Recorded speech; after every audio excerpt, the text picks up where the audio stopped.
Hey there, Seekers, and welcome back. I'm your host, Julienne Irons. So far in this Father Wound arc, we've named the wound, explored it as grief, felt how it lives in the body, and looked at how it shows up energetically through astrology.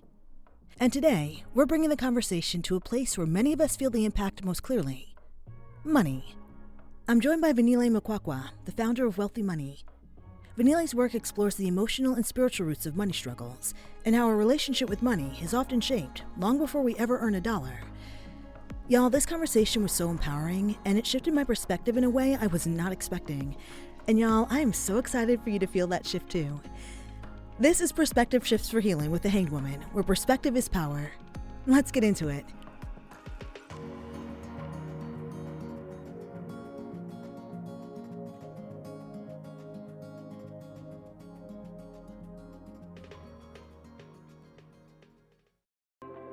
Hey Seekers, if you're building a business and something feels off, like you're doing all the right things, but the momentum still isn't there, it might not just be a strategy problem. At 3 of Cups Healing, we offer intuitive marketing solutions using tarot, energy healing, and heart-centered creative guidance. Because the way you feel in your business shapes how you show up, how you make decisions, and how you grow. We help emerging business owners turn inner alignment into outward momentum, so your business can grow with more ease, clarity, and intention.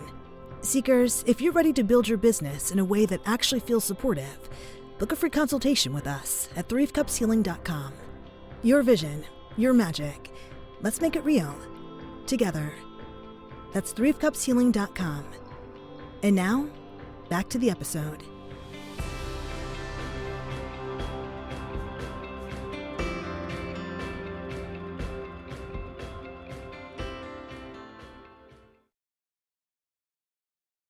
Vanille, I'm so excited that you're here today. Thank you so much for being a part of this show and being a part of this conversation. For those of us who are new to your work, can you share a little bit about yourself and what brought you to the work that you do?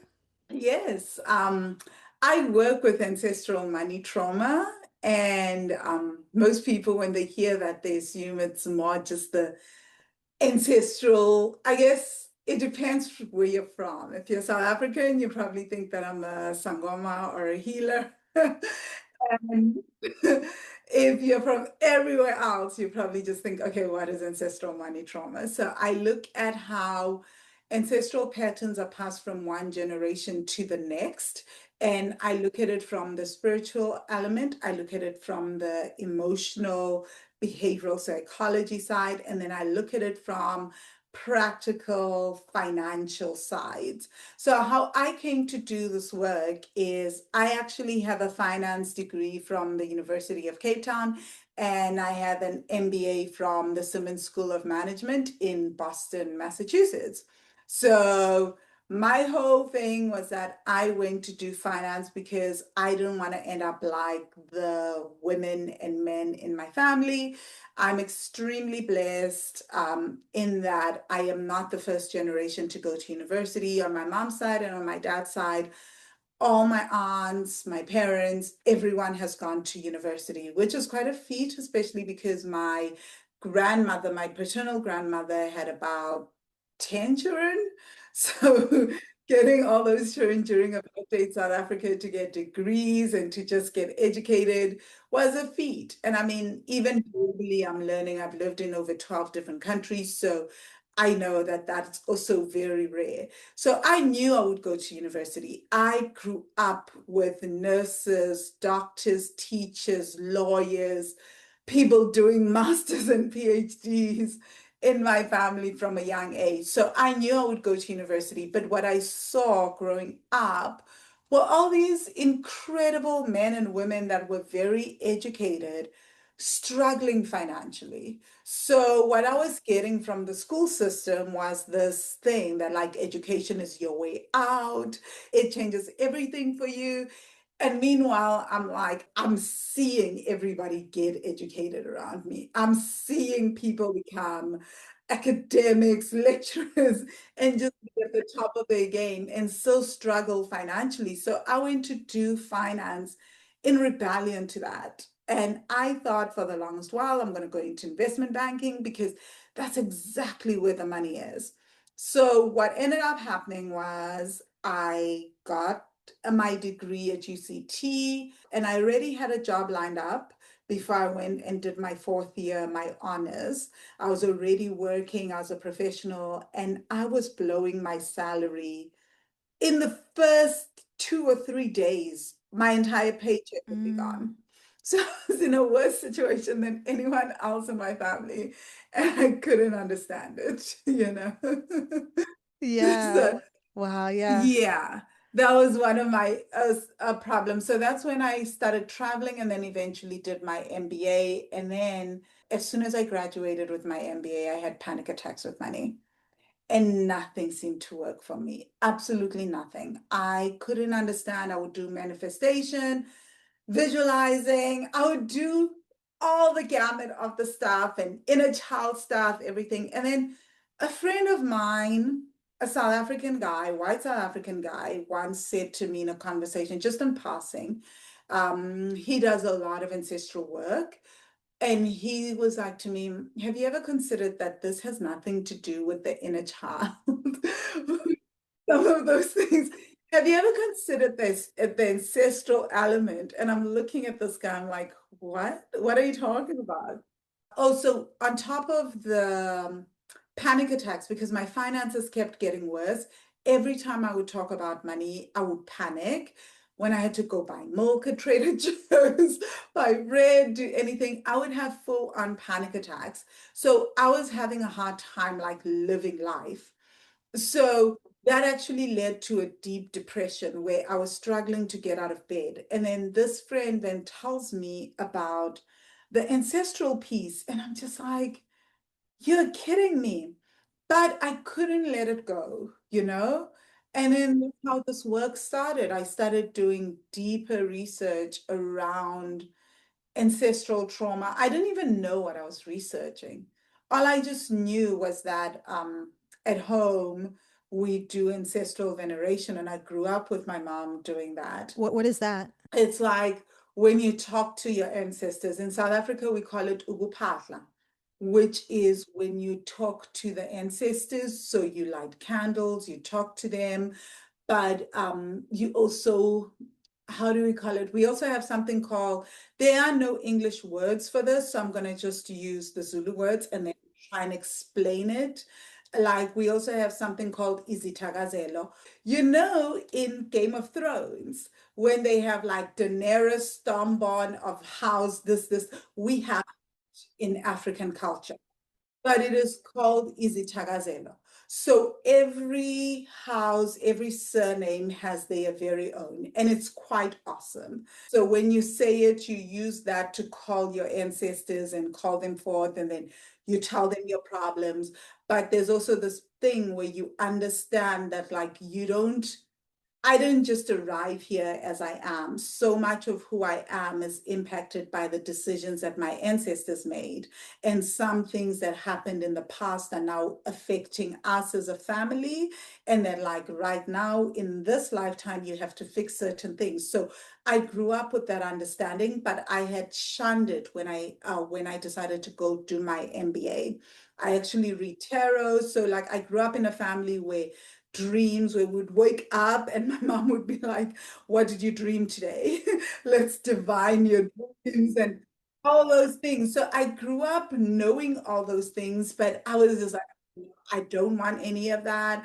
I don't want to do any of that. So when I found myself in the US and starting to struggle, and I was doing all of the things, right? I was trying to manifestation, I was doing all of that. And then this friend of mine said, have you ever focused on the ancestral piece and why this isn't working? And I thought, oh my gosh, here we go again.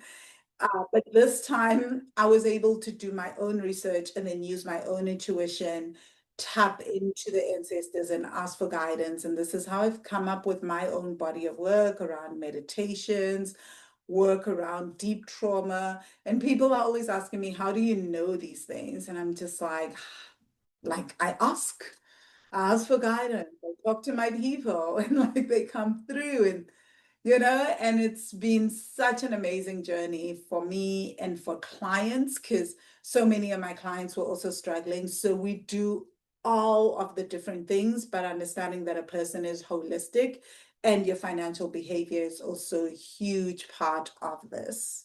So let's get into this. So when we talk about the father wound, how do you see it showing up in people's relationship with money? Oh man, so wow. Please, can I just preface it by saying, like, you cannot talk about the father wound without talking about the mother wound. And I will explain Please.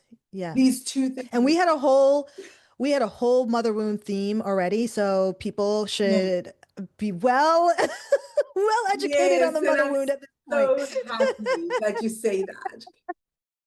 Yeah. So the father wound and the mother wound obviously have almost similar definitions. It's basically feeling unsupported and feeling like you never had that emotional and physical support from your father, right? And feeling like an emotional wounding, just in its most simplest form, an emotional wounding from the father, either because he was absent or he was abusive or emotionally negligent, any of the many things, right? So that's one of the things. But there's also an ancestral piece that your father could have been present, but there's like all these other woundings within the male lineage that haven't been healed, and they just seep through the entire bloodline and lineage, and it causes this fracture between the father and his children. So that's what I will say. But why I say that you cannot talk about the father wound without talking about the mother wound is because how a father shows up in our lives doesn't just impact us, it also impacts the feminine and how the feminine is protected and provided for. And often someone with a deep father wound will also have a mother wound and somehow have to deal with guilt over replacing the father figure in their mother's life, like what I call, you see this a lot with firstborn daughters, where they take on the role of the father and co-parent with the mother, and then become hyper masculine in the process because they've had to fill that role of protector and provider for their mother. So, and often there's so much there because you find that the eldest daughter will sometimes then be parentified, and often playing almost a parentification role, not just to their siblings, but to their mother. And you also see this with eldest sons. And even if the father is in the house, and I feel like I have to constantly say this, especially because I've worked with a lot of clients like this, even when the father is in the house, if your father is absent and checked out, you may find that often as the eldest daughter or the eldest son, you then play that co-parent role to your mother and take over that role. And so you will end up with just not having to do the work around the father, but also around the mother, and having to disentangle yourself from looking after your mother and being parentified. How do you see this wound showing up with our relationship to money? Wow.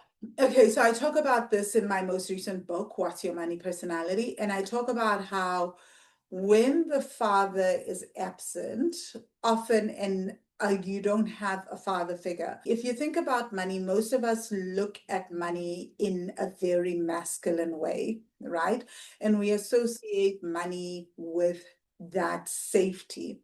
So often when you have a deep father wound, money will play a bigger role in your life than, say, with most people. When I was looking at a lot of research, one of the things that I looked at was how the father wound plays out in relation to men in particular, right? So men that didn't have a strong father figure, sometimes the research shows that they think that money replaces relationships. It's almost like if I make enough money because my father wasn't there and wasn't a provider, and all I do is offer money in any kind of relationship, then that means that, like, I have now fulfilled my role as a husband, as a brother, as a father. So they don't understand that there's other things to being a provider, a caretaker, a protector. They struggle to understand emotional safety. So it's almost like money then becomes this thing that becomes larger than life in our lives. It's almost like money takes over control in our lives, if that makes sense. So in that case, you then give money more control than it should have in your life, right? And you substitute in your relationships with money. Money becomes the most important thing, and it becomes harder to understand other types, how money is just one part of the relationship. So your relationship with money becomes, I guess, skewed in a way, because money takes over that sense of safety in your life. It becomes everything. It's hard to garner safety from within. And the best way to explain it is, again, when you don't have the father in your life, you learn to protect yourself. You learn to be the provider. You learn to be the first of everything for yourself. And we live in a capitalistic society that tells you that one way to do all that is to have money. So you become extremely hyper independent. Money becomes the driving force for a lot of your decisions. A lot of people will say, but what's wrong with that, Van? Because we need money to live, and you teach about money. Yes and no. I also teach that when it comes to wealth creation, there are many forms of wealth, right, that we need to build on. And one form is being able to rely on other people. It's community. It's having good relationships. I talk a lot about how money and family and being able to form community and being able to have good relationships is what actually allows for generational wealth and legacy to pass from one generation to the next. Because sometimes when we do this and we make money the God, money above all things, then we can fracture our family, and the very people that we're working for may not actually want to have money in future, or may have a dysfunctional relationship with money because they have seen how we've used money. And when you do that, you're also at risk of using money to control others. And it will also then fracture the family over time, making it hard to pass on that generational wealth in a way that like people can hold it, because you've used money as a tool to just regulate other people's nervous systems. So, why do you think money becomes such a powerful place where these wounds surface? We talk a lot about the masculine and the feminine in spiritual communities, and people are like, you should be in your feminine, you should be in your masculine. That's actually not true. Like what you want is a balance of the masculine and the feminine. So you can actually end up leaning towards more of one and less of the other. So I've spoken about one that leans more towards, that overcompensates for the masculine. The other one is almost like, because you didn't have a father figure, you never ever learned about structures, you never ever stepped into that space of the masculine, so you never learned about any of the earthly things. The only thing you feel comfortable with is things around flow and ease and more emotional things. So you run and you go into the wounding of being hyper feminine, which, funny enough, kind of like a side story, this was one of my weird woundings when I started the spiritual, when I started my work in the tantric space. And actually, I had one side, the right side of my body went numb because of that. And I had to do deep work in 2020, like the right side of my body had no feeling whatsoever. Had to do a lot. I was doing acupuncture, I was doing so much, and I didn't know what was happening. And I started working with a coach, and we started doing the balancing of the masculine and the feminine. That's when I learned about the importance of balance, that I was working so much with the feminine that I had like absolutely neglected the masculine. And I remember in the meditation, she was like, where is your masculine? My masculine was literally cowering from my feminine, because my feminine was like this overpowering structure. And my poor masculine was like, I'm so scared. Like, I don't know what it is. And once we started to heal that, the sensation started to come back. It's really kind of crazy. But that also helped me understand a lot around this part where it's like when we have that wounding, because we don't want to face the masculine. So for me, it wasn't because my dad is absent. I actually don't have deep, deep father wounds, right? My wounding is deeply my mother wound. But because I had focused so much on healing the mother wound, and in my previous relationships, I had learned to fear that the masculine could hurt me, you know? And so, because of my previous romantic relationships, I started to and understand that I only realized this when I started doing the depth of the Tantra coaching around masculine and feminine, because I wanted to get married. Long story short, I did get married. I am now. You did. But You just had a 2 week long wedding ceremony with your families. That's how married you are. yes. So, but like it's so kind of crazy because what I learned in that is when we have this wounding around the masculine or the father wound, we can also go to the extreme opposite of being too in your feminine, ignoring the masculine, which means that the way that these wounds show up in that case is that that's when we don't like to look at structure. Structure feels oppressive, it feels boring. We don't want to look at our bank accounts. We don't want to sit down with financial advisors.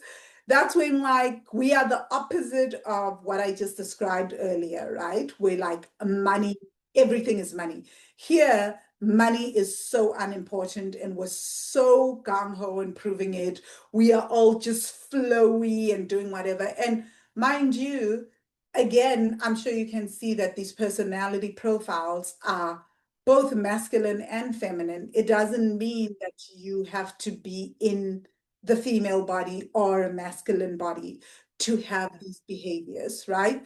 So those wounds sit within us. And in that feminine space, I was making good money, right? But I was also kind of rejecting a lot of the structure around money. I paid off my debt, but I wasn't really wanting to sit down and do the hard investment stuff. I didn't want to sit down and look at things like property investing. I didn't want to do any of that. I was just like, oh, let it just ebb and flow, which was great. But in the end, it was also impacting me at a physical level. And when I started to integrate those, I could find a balance, where you can do both. So ultimately, our wounds will not just show up to answer the question around where our wounds sit and the way the pain shows up. It will show up in our financial behavior, but it will also deeply, deeply show up sometimes in our bodies. And sometimes it is deeply linked to the masculine, and it is deeply linked to our father wound. And can I also preface it by saying that my dad is not an absent dad. My dad isn't absent. He isn't emotionally abusive, any of those things. He was a great father, but not the greatest of husbands, right? And it's only when I started working with the masculine that I started to understand that what got triggered for me was the fear of going through what my mother went through, because I was attracting men that, even though they didn't treat me like my father treated me, were treating me the way that my father had treated my mother. So in a way, it was an inverse fatherhood. And I actually had that discussion with my dad. You talked about some patterns already. Can we go a little bit deeper into some of the common money patterns that you see that are actually rooted in father energy? Like you talked about safety, we talked about worth, approval, things like that. I have a body of work called The God Wound. And how this ties in, I want to just tell people this. So when I was researching my book, on money personalities, right? The thing that came up a lot for me when I started to research the father wound, before I just went off on my own tangent in the book and wrote my own insights, was really how often when I typed in the father wound, what came up was the father in relation to the Christian God, right? And I started thinking about that and looking at it very, very interestingly, because I already had this body of work called the God wound. And the God wound looks at how we relationship with the universe, so to speak, for the things that we want. It is, what is our relationship with divinity? In my head, I call it soul fractures. The soul fractures that we have experienced from the time we are young that separate us from the divine, right? So when we are talking about other wounds, I don't want to make it so woo, but like when it comes to the father wound, we also have to look at how we look at what our belief in what we deserve and what we can receive, So what I find is that often when we have a deep father wound, we also tend to have a deep God wound. And the God wound is almost like, I cannot receive. I am not someone that can be given this.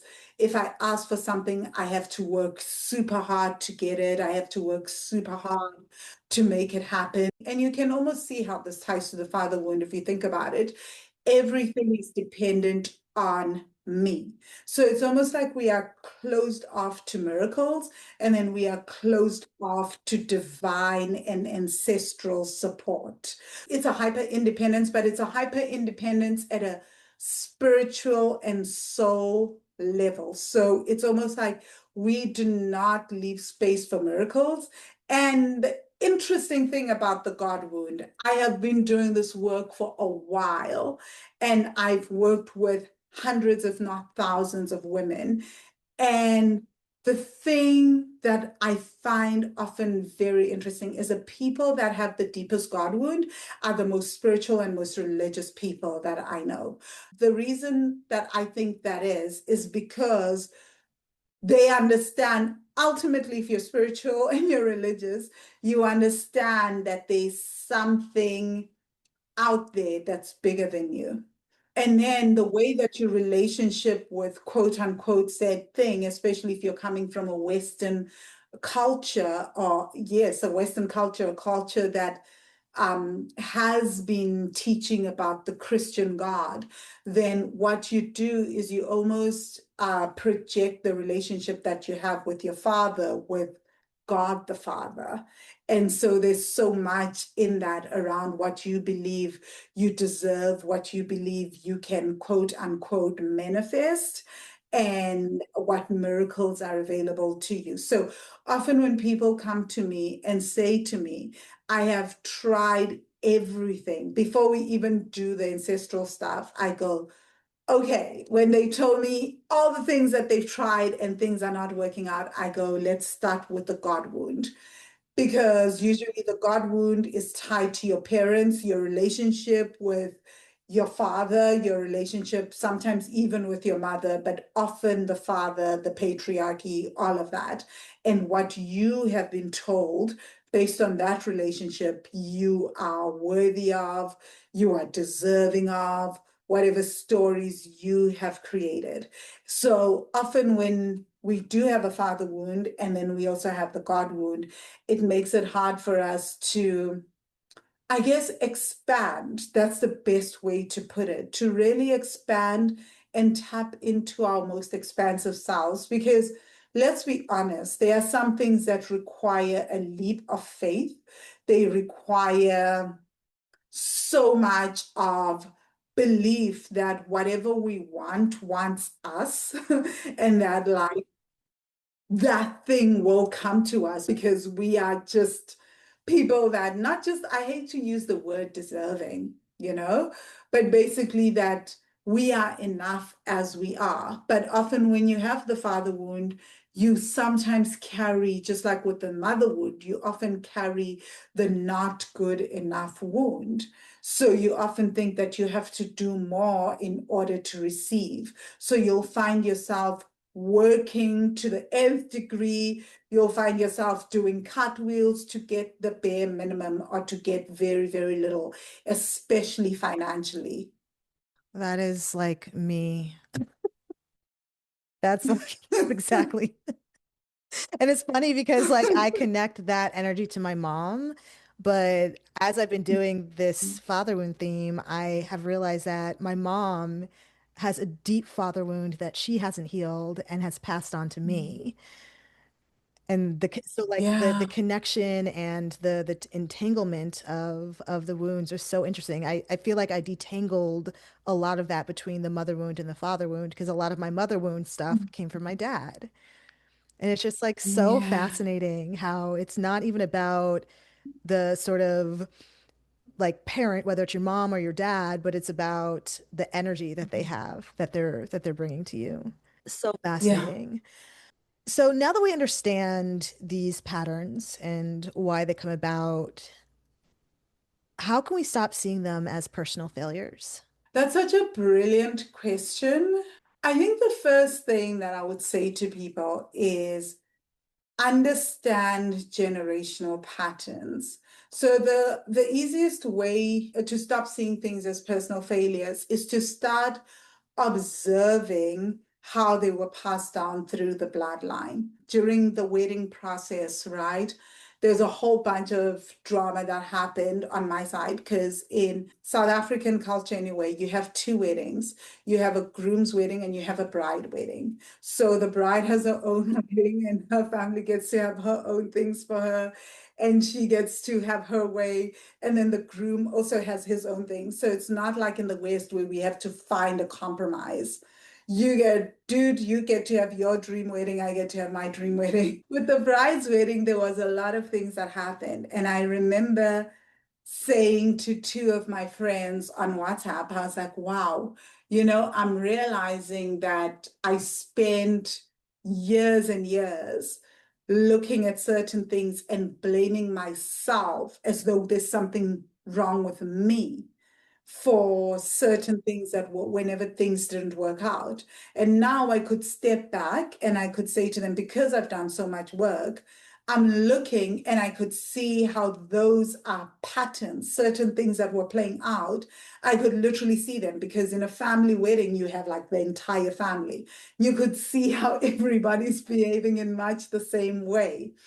So one of the first things I say to people, especially around money, is there's an exercise that I give people at my retreats. I say, start with your great grandparents. So we start with the maternal or the paternal, whichever you want. So you have one sheet of paper. You take an A4 sheet of paper. One is for the paternal lineage, and then you have another for the maternal lineage. And then you break it up into great grandfather, great grandmother, grandmother, grandfather, grandmother, mother, father, and then me. Each section has its own thing. You look at income, you look at debt, you look at savings, you look at investments, those four quadrants. And then for each and every one of these people, you write down how they made money, how they behaved with money, what they did. You do that for each column. And then you write down what you do in each of those areas. What often blows a lot of people's minds, and I even say, if you remember key events in your life, write those down as well, right? Like key events in your grandparents' lives, your great grandparents' lives, and then just write that down.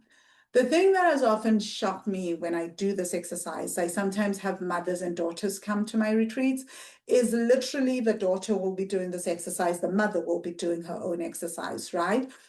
And what is so fascinating is that daughters and mothers, when I ask them to write their key major milestones around money, when they lost jobs, when they started working, the ages will often be the same.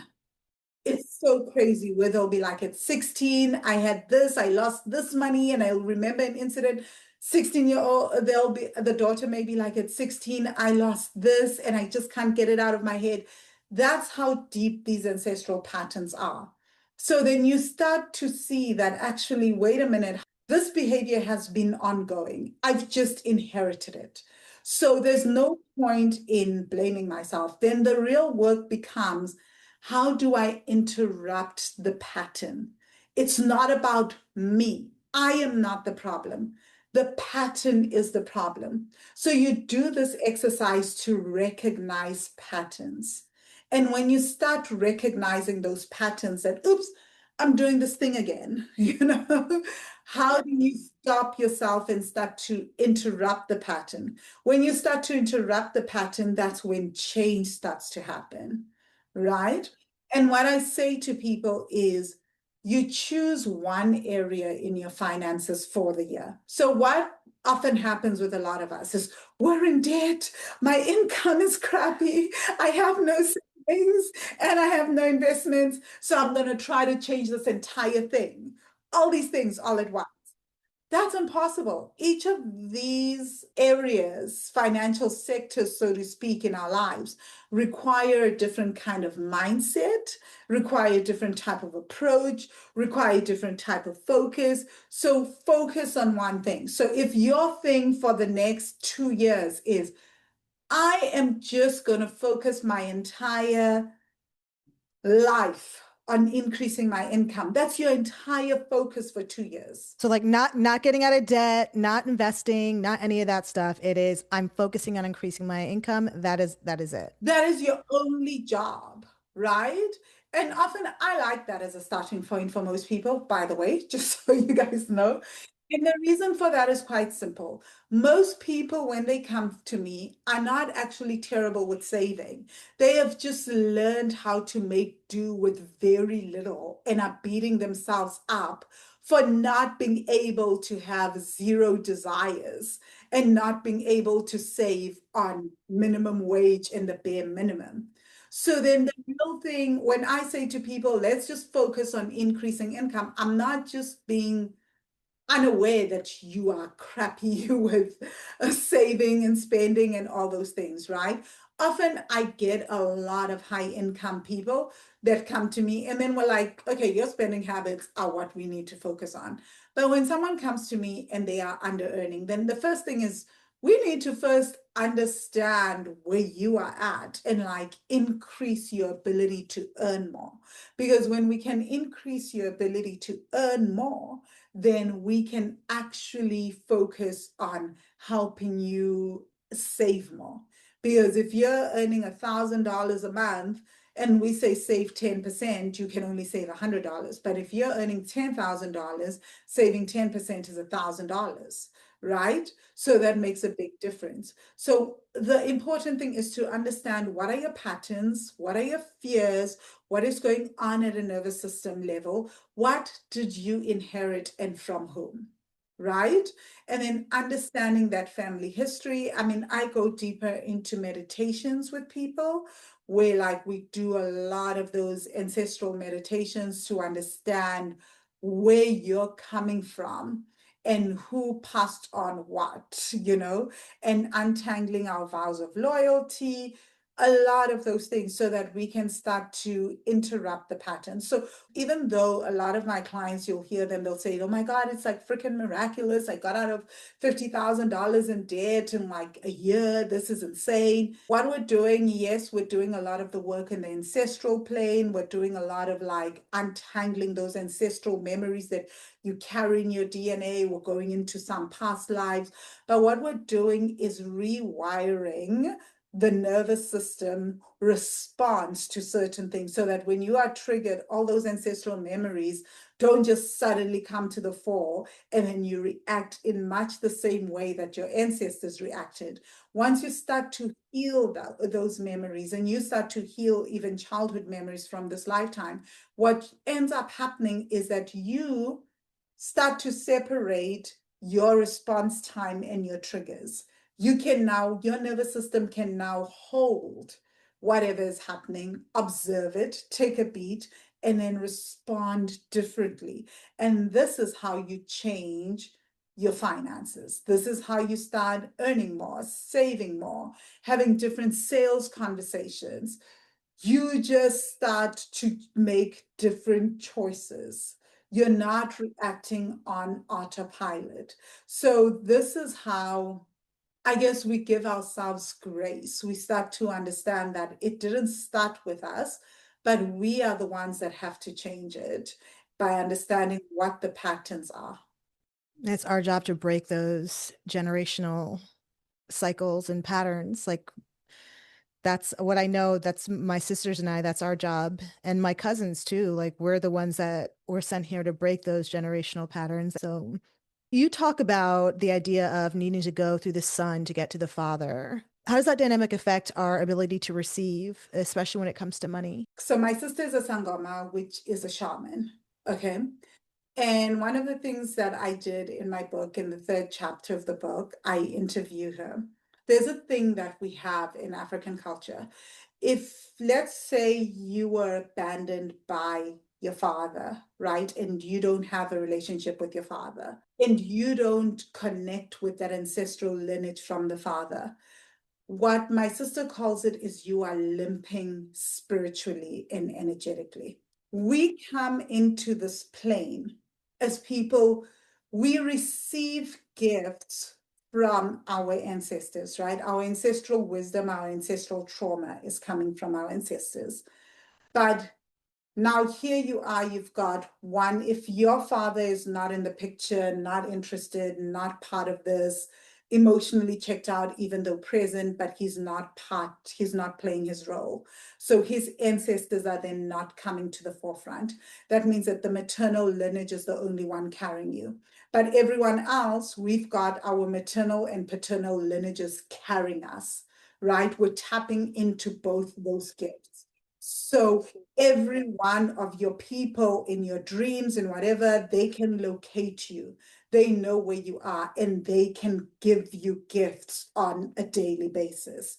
Now you are only receiving gifts from one lineage if the paternal lineage is not there, right? Now take it a bit further, and that let's assume, because if you look at even how psychology books explain some of this, right?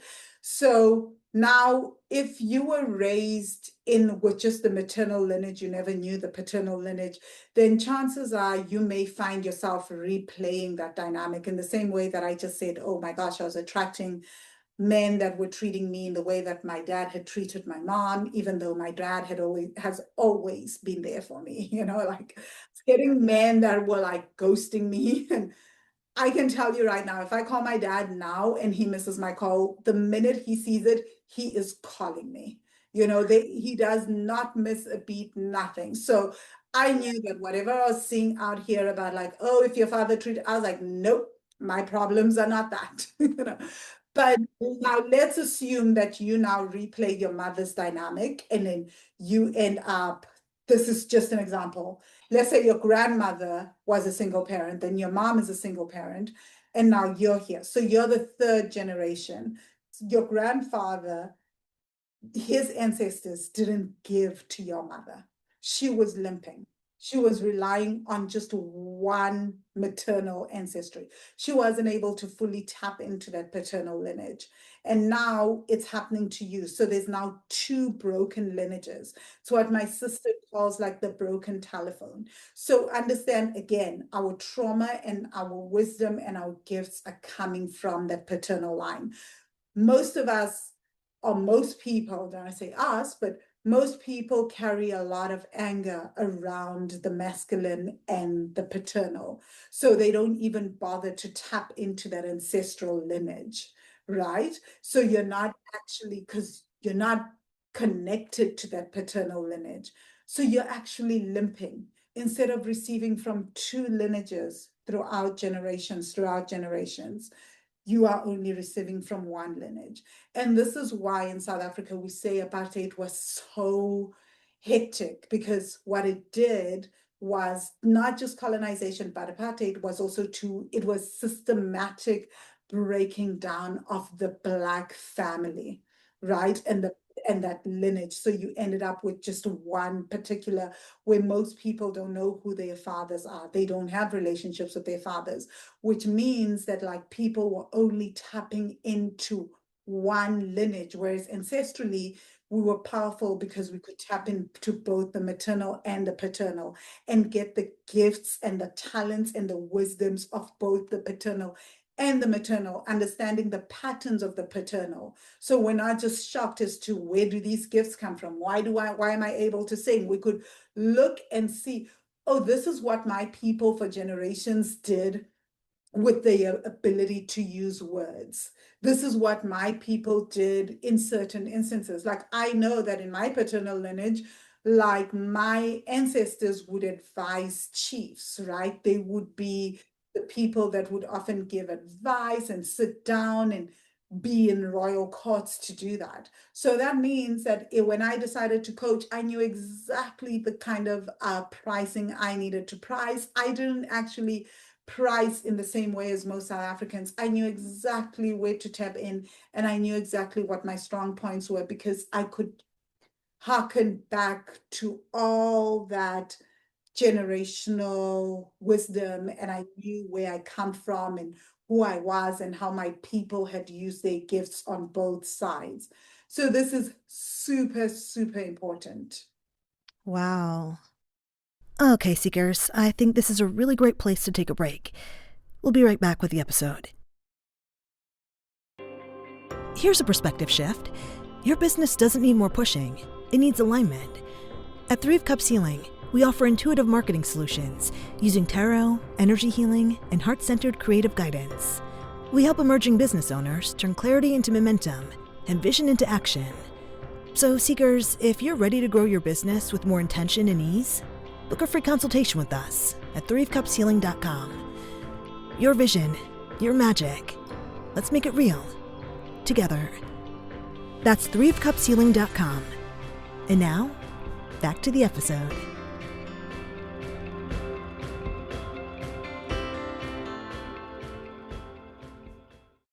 So, how do religious ideas about obedience, sacrifice, or suffering quietly shape our financial behavior? Oh man, I love this question. This is literally one of the core tenets of the God wound, by the way. How we look at money, right? There are people in this world, and we keep hearing it more and more, that say you can make money with ease. You don't have to work 10, 20 hours to a day to make money, right? And yet you have a religion that teaches us that you have to work super hard. Like we have these beliefs that the more I suffer, the bigger my breakthrough. I definitely believed in that. I used to believe that the more I suffer, the bigger my breakthrough would be, right? I could not imagine that I could just have a financial breakthrough from pleasure without suffering and joy. Like I believed I had to go through a dark night of the soul and some kind of deep, dark suffering before I could get to my financial abundance. It's like you have to pay your dues. Yes, pay your dues, right? And you see it even in relationships. You have to kiss a few frogs before you find your prince. And I've always questioned that. It's like, why do I have to kiss the frogs? That it's so baked into every facet of our lives, and we don't even see it. It's almost like we need to do some kind of penance to have some kind of deep breakthrough. So we tie that to money. We tie that to deep, deep suffering. I tell people that I used to chant 10 hours a day for months on end to try and get a financial breakthrough. And in all the times of my chanting, my financial breakthrough never came. And that really, really upset me. Yeah. It really upset me because I was like, but look, I am doing all this chanting. I'm being so spiritual.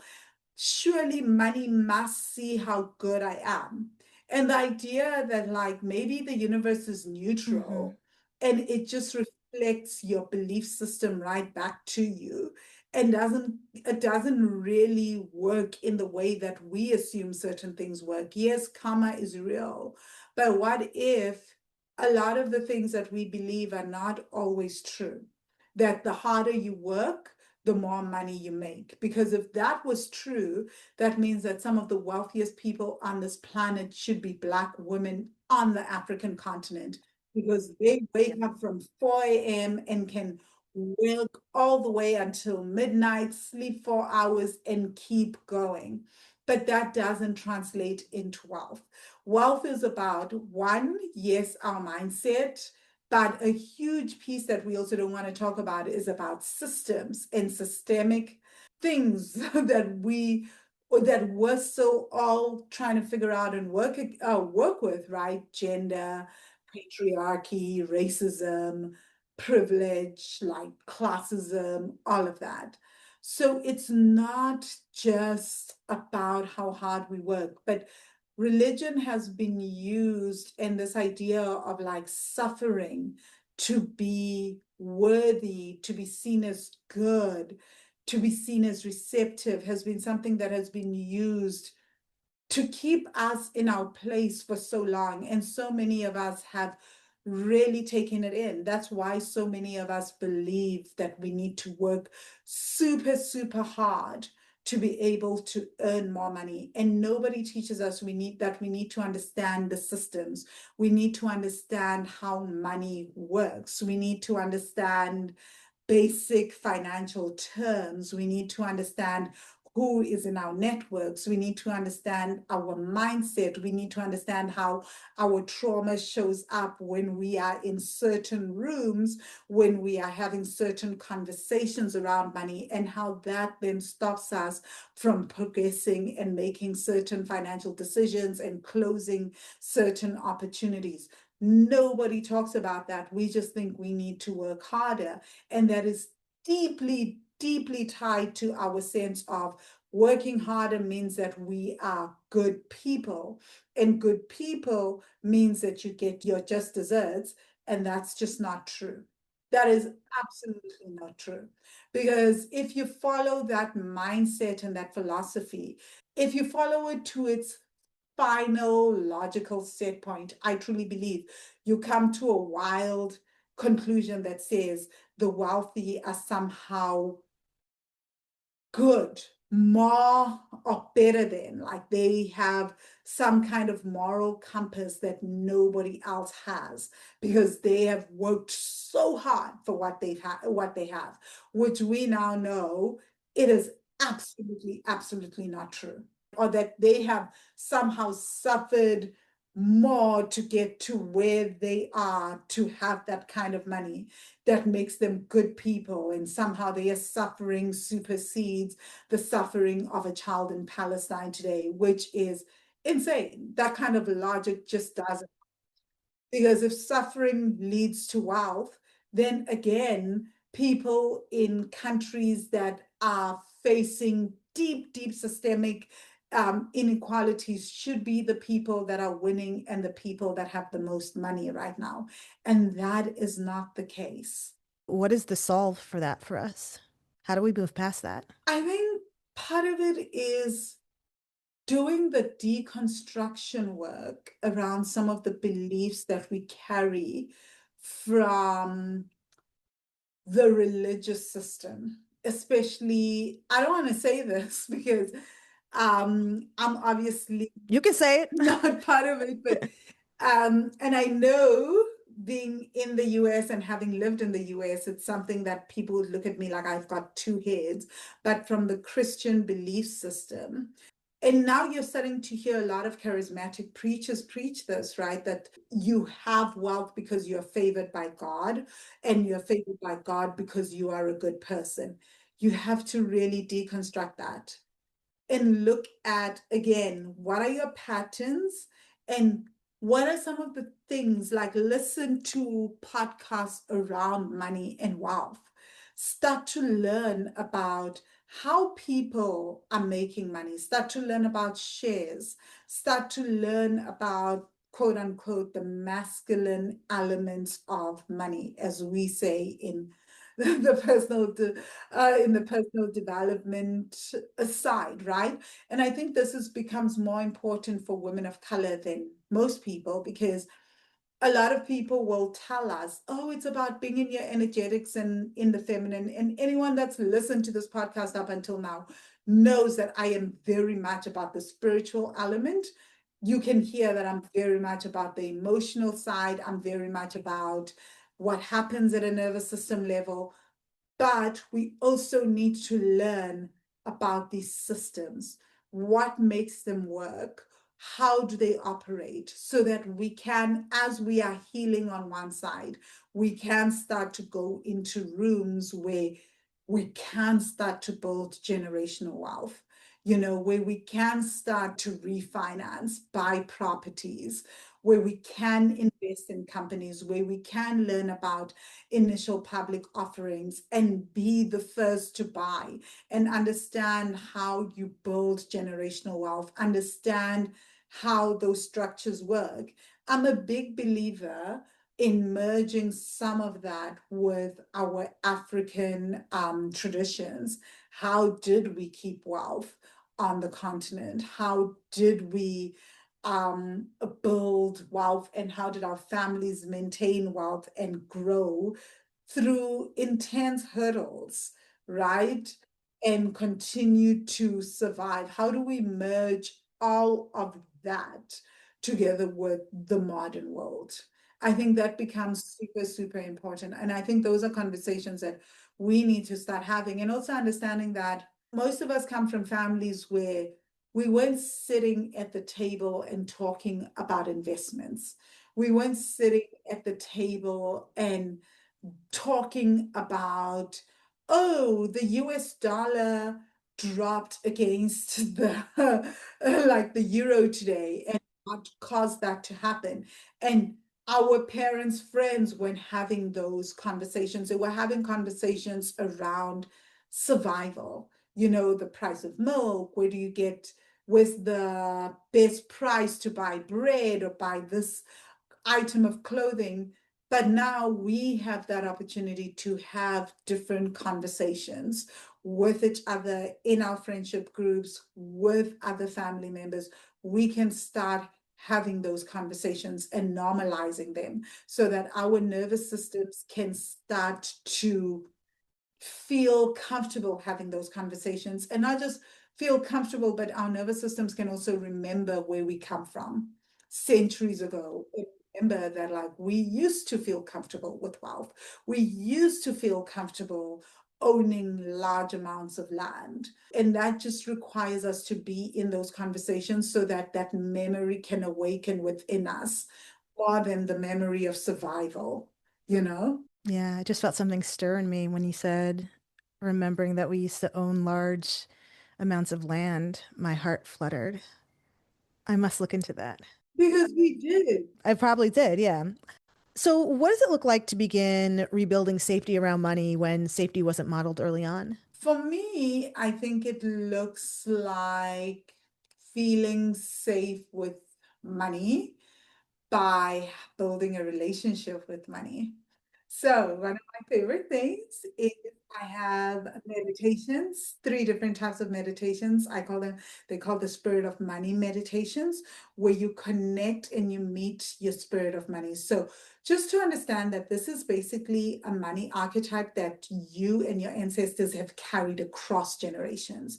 So it's not uncommon for people to meet ancestors from long ago in these meditations. This is something that has shaped you and your generation around money.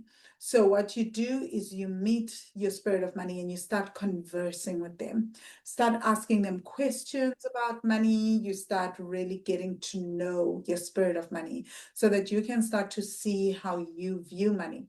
But the most important thing in the meditations is to observe your physical reaction to your spirit of money. Right? If you can't see your spirit of money, that is also very telling. I always say to people that if you cannot see your spirit of money, it's probably reflecting something on the outside that you probably are struggling to see money in your real life, see money in your bank account, see money in general, right? And based on how money shows up for you, that also shows you a lot about how money is showing up for you in the real world or how you're feeling towards money. But then the other exercise that I then have people do is look at their bank accounts for 5 minutes a day and then write a letter to money after that. So you look at your bank account for 5 minutes a day, and then after that, you close your banking app for 5 minutes. You then observe your breath. And then when that timer goes off for 5 minutes, you observe what's happening in your body. The reason for that is quite simple, is that when most of us are interacting with money, we are having a reaction to money and we're not even aware of it. We're not aware that our breathing changes, because whenever you interact with money, all our stories, past everything, all of those things come to the fore. Even if we're just reacting to looking at money on our apps, all of that stuff is coming to the fore and it is triggering us. And we're just not paying attention that, oh my gosh, my breath has shifted right now, and then my nervous system has shifted. So you're bringing attention to how your nervous system has shifted and changed, how your breath has changed. And at the same time, you're actually bringing awareness from the amygdala into your body. So your amygdala is the reptilian part of the brain that hasn't changed or evolved in 2000 years in humans. Now you're letting the amygdala see that, wait, I just looked at my bank account for 5 minutes, but observe, my breathing is all over the place. But after a few weeks, it's like the amygdala is going to kick in and go like, the brain is going to kick in and go like, wait, we're safe. We do this every night. Every time I look at money, I am safe. Nothing is happening to me. I'm not dying. And over time, your brain is going to start adjusting to, wow, yes, it's scary not to have any money in my bank account. And yes, it's frustrating. Yes, I'm feeling angry. Yes, I'm feeling all of the feels in my body and everything, but I am essentially safe. And what you'll notice after about 30 days is it will start to shift. You will start to feel more calm. You'll be able to look at what happens in your bank account without freaking out. Not having money will not send you into a tailspin. Not having enough money will not leave you completely feeling discombobulated. And that means pattern interruption.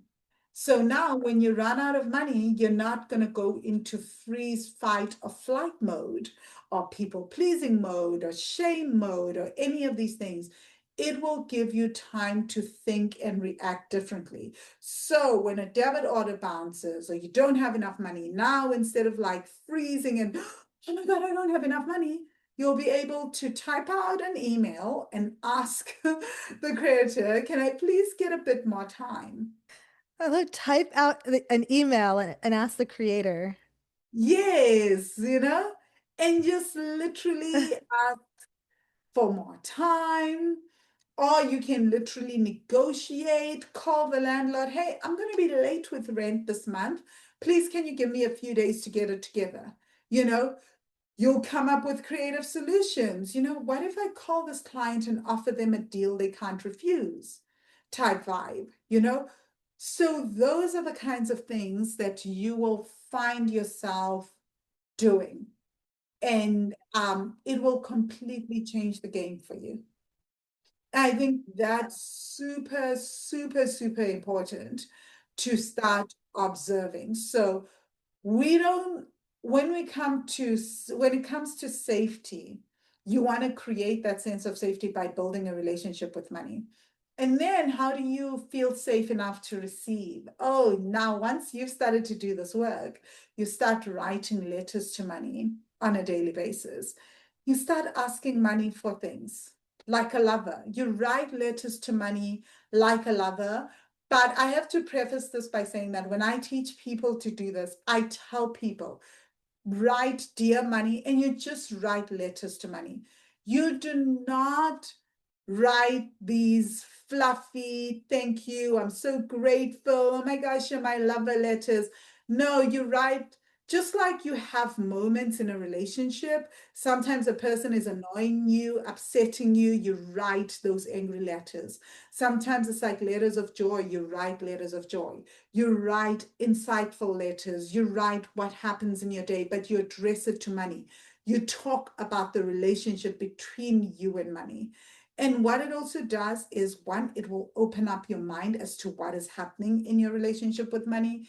But there's also the spiritual element. Remember, I said that you have the spirit of money meditations. I believe that money is also a spirit, and it has like many, many different energy frequencies. Most people are like, oh my God, we have like, there's one energy frequency of money. No, I don't believe that. I believe that there are so many different energy frequencies of money. So you'll be tapping into one of those many frequencies, and you can then decide to ask money to come through. Just like we have like many, many different archetypes and many, many different spirits of money, talk to that and start asking. I want you to show up for me. I want you to do this. I want you to cover this. I want this. I want this. Tell money what it is that you want and see what happens. Wow, that just made something click for me because I've been seeing money as this one energy my whole life. Is either it's very scary and I'm trying to be its friend, or I'm trying to be its lover, but like no, it is multiple things. It can be multiple things on different days. It can be multiple things on the same day, and I can respond to it energetically differently depending on what I need. Yes, like if you think about it, like the way that I look at money, right, is, and it's so weird, I haven't really shared this with many people apart from my clients, but the way that I see money is that most people are like, you're tapped into the frequency of money. I'm like, but it depends which. Because if you think about it, we are all tapping into a different frequency of money. Like we cannot both be tapped into the same frequency. Oh my God. Because like your relationship with money is different to my relationship with money. So the frequency that you are tapping into with money is a different frequency to my frequency. It has never made sense to me how, like, when my finances started to evolve, my spirit of money has always evolved with that, right? Which means that I am now tapping into a different archetype around money and how I see money, which means that I must be tapping into a different frequency of that archetype, which means it's a different frequency of money. Wow, that just shifted my perspective in a way I was not expecting. And that means that in any given day, you have the ability to tap into some kind of frequency that has to do with money. It's a discount, it's a frequency of discounts, it's this, it's Yeah. something. It's like you're tapping into something, you know? It doesn't just disappear. Again, this comes back to this whole element, right? And the reason why I got to thinking like this, and I know it's not something that people talk about, is that there's no way that Donald Trump and I are tapping into the same frequency of money. I was just thinking that same thing. There's just no way. Like, so when we're like, they are tapping into an elevated frequency of money, there is absolutely no freaking way. No way. There is no way someone like, say, the founder of the Vipassana, not the founder of the Vipassana Center, but the person who like really spread Vipassana in our lifetime, Goenkaji, was tapping into the same frequency of money as someone like Donald Trump. No, we are all tapped into different frequencies, and those frequencies are working for us in different ways, and they respond in different ways. So if someone is scammy and spammy around money, they tapping into that frequency, and that frequency is working for them. That spirit of money is working for them. Someone else is tapping into something else, that frequency is working for them. Because there are people that are making money in good ways, beautiful ways. There are some people like, I can't imagine like someone like Ryan Coogler who's doing things like Sinners and all of that. He's tapping into a different frequency, right? Like he's making money from movies and like he's doing beautiful things. There's no way you can tell me that that guy that is awakening us is tapping into the same frequency of money as like someone like Elon Musk. Please, you have got to be kidding me. Yeah. We are all tapping into different frequencies. This universe is vast and it is all working for us. Just like we are all tapping into different creative forces and different frequencies of creativity. Why can't it be different frequencies of money? Why does it have to be the same frequency? That doesn't make sense. I think the real work is being able to hold the frequency that we want for extended periods of time. And like the work that I am now doing and evolving into is really figuring out how does each frequency feel in my body. And actually, until I said this just now, I didn't realize that's what I've been trying to do and like trying to remember, because there are times when it's been easier. And it's something interesting because my financial advisor has said to me, this is something that is so easy for you to do when you travel. And you have to figure out how to crack this without traveling. I've become very well adept at figuring out which countries can activate that within me. And then like using that travel thing as a hack.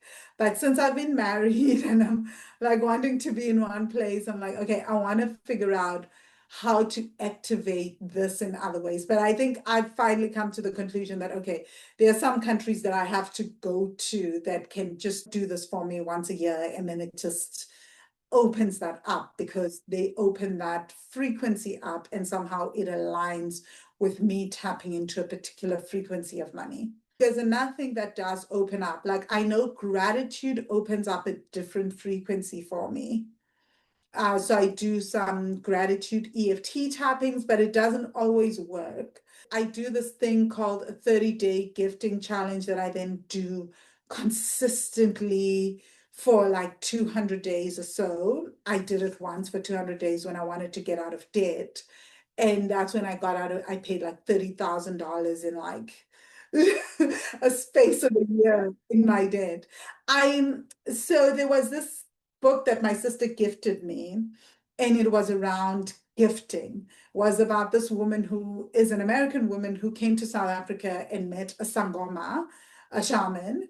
And the Sangoma told her that like, if you want to heal, do a 29 gifting practice. So I started with 29 days of gifting and then I continued for 200 days and it unlocked my life in ways that I could not have imagined. It's really hard to figure out how to give and what to give, right? So at first, gifting was like giving gifts and things. Then I realized I could give testimonials to my favorite coaches and service providers. I could just give something every day. And I did that for 200 days. And like, I'm not expecting anything at all. Like, I wasn't even sure what the hell I was doing. And then it unlocked a whole different crazy frequency in terms of my business and money. And I was just like, that's some crazy shit. Different frequencies around money can be unlocked in different ways. But it makes sense because if you look at the law of reciprocity, gifting is one of the quickest ways to receive 10 times over what it is that you give. And here's the key to this. Some people are over giving and are just exhausting themselves from giving and they get nothing in return. That's because you're giving to get validation and to get something. It has to be giving for the sake of giving. So I don't do the challenge unless it's just giving because I want to, because then you're waiting for something to happen. And that also activates a different frequency, right? Because then you're activating this frequency of yearning for the end result. So it has to be giving just for the heck of it and because you don't expect anything to come from it. And that's what happened to me for those 200 days. I was just like, yeah, whatever, I don't care. I was like experimenting. And different things can activate different money frequencies. And I think that's some of the things that we haven't fully figured out. That's why different people can do the visualization, the affirmations, all of those things. All of them activate different things, but they can also activate other frequencies within us. So if I'm doing an affirmation, on one end, it can also activate my trauma and some of my deep issues around money and not feeling safe around holding that amount of money, you know? This is going to take me down a rabbit hole because I've never heard money talked about in that way before, ever. No, I'm like dead serious, like ever in my life. I've never heard money talked about in that way. I know a lot of my clients always say that. That's what makes my work potent. My body is just like, yeah. My body's like, yeah, this is right. This is it. Like I feel like I'm buzzing right now because I feel like this is an answer that I've been like this is something that's sort of been circulating around in my subconscious and now it's like coming out. Like I get it. Holy crap. That's so cool. I mean, this world is vast. We intuitively understand that there are things that we do not understand, and there are so many elements and things that we can all tap into. So why not money? Why not different frequencies of money? Why not different elements of money? And so what that means is that at any given time, we can choose that, okay, maybe today I'm not tapping into that frequency that I tapped into that gave me $10,000. But maybe I can tap into the other frequency that's going to give me a discounted coffee. That's where I'm at today. Like I am not at the capacity to receive at that level, but I can receive that coffee. And I think that's really, really important. And what I think it does is it gives us a lot of choice. And it makes it okay to not then be like, oh my God, I need to be at my highest vibe. Because again, we are not all tapping into the same frequency. And there is no way, again, that like someone like Donald Trump is the highest vibe that this planet has to offer. I absolutely refuse. We are all just tapping into different frequencies. And it doesn't mean that just because you are the wealthiest man in the universe, you have now, oh, wow, the wealthiest man on the planet, not the universe, the wealthiest man on this planet, on Earth, it doesn't mean that you have now somehow tapped into the highest frequency of money. No, it's just that your frequency is working for you and it's working with whatever this Earth plane is at this moment. Oh, Finile, that just blew my mind. Really just blew my mind. Thank you so much for being here and expanding us with this amazing conversation around the father wound and money. I am blown away. I've got goosebumps. You are so freaking brilliant. Oh my goodness. If there is one thing that you want us to remember from this conversation, what do you hope it is? Whether it's around money, God, worth, whatever it is. So two things. The first thing is it's never about the money, even when it is about the money. I say that all the time. So it's never about the money, even when we think it is about the money. It's about so much more. Our traumas are so much deeper than we know, right? And so is our wisdom. It's so much deeper. So that's the first thing. And the second thing is pattern interruption. That the core work, that healing is just getting to a point in time where we can buy ourselves time between whatever happens to us and our reaction to whatever happens to us. That's ultimately what we're working towards. So that's what you want to do when it comes to money. You want to be able to give yourself that time between what happens and what's happening in your finances and your reaction to what happens. That's what's going to change everything for you. I love this. Vanilla, this has been such an amazing conversation. Where can people find you if you'd like to be found? Yes, I do want to be found.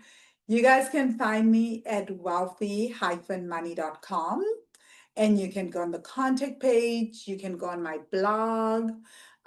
So you can also download a free breathwork meditation that I have. It's about 45 minutes long, but it is going to get you through any kind of frustration, anxiety, and overwhelm that you feel around money. You can go to wealthy-money.com/breathwork. Again, wealthy-money.com/breathwork, and you'll be able to download that free breathwork meditation and do the work. Or I don't know if you can download it on my course site, but you can definitely keep going back to the course site and just doing the work. It has helped so many people. So thank you so much to everyone who's listened. These questions have been incredible. Thank you for even getting me to publicly share my theory on the many frequencies of money, because I haven't really shared it before. I feel so lucky. Because I'm like, okay, this is kind of like not that interesting to people, but it's something that I've always thought about in my head and talked about with my clients. It's fascinating. Vangile, do you feel complete? I do. Thank you so much. Thank you so much. Y'all, what an amazing conversation with Vangile Makwakwa. And I am honestly still so blown away by the idea that different types of money have different frequencies. Like, what? I have honestly never heard that before, and it is literally a game changer for me. I'm so excited to go down the rabbit hole. Seekers, we'll be back in 2 weeks with a whole new theme: romantic relationships, and how intimacy reflects what we learned about safety, love, and belonging, shaping the way we connect as adults. Y'all, as someone who's been single for well over 13 years, I am so excited to dive into this topic. And if I'm being honest, a little bit nervous, I'm not gonna lie. I'm Julienne Irons, and this is Perspective Shifts for Healing with the Hanged Woman. If this conversation inspired you, please like, share, and follow so we can keep the conversation going. Y'all, it really helps out with the algorithm and getting other people to find and get the healing that you just got. So I really appreciate you sharing this. Until next time, hang in there, Seekers.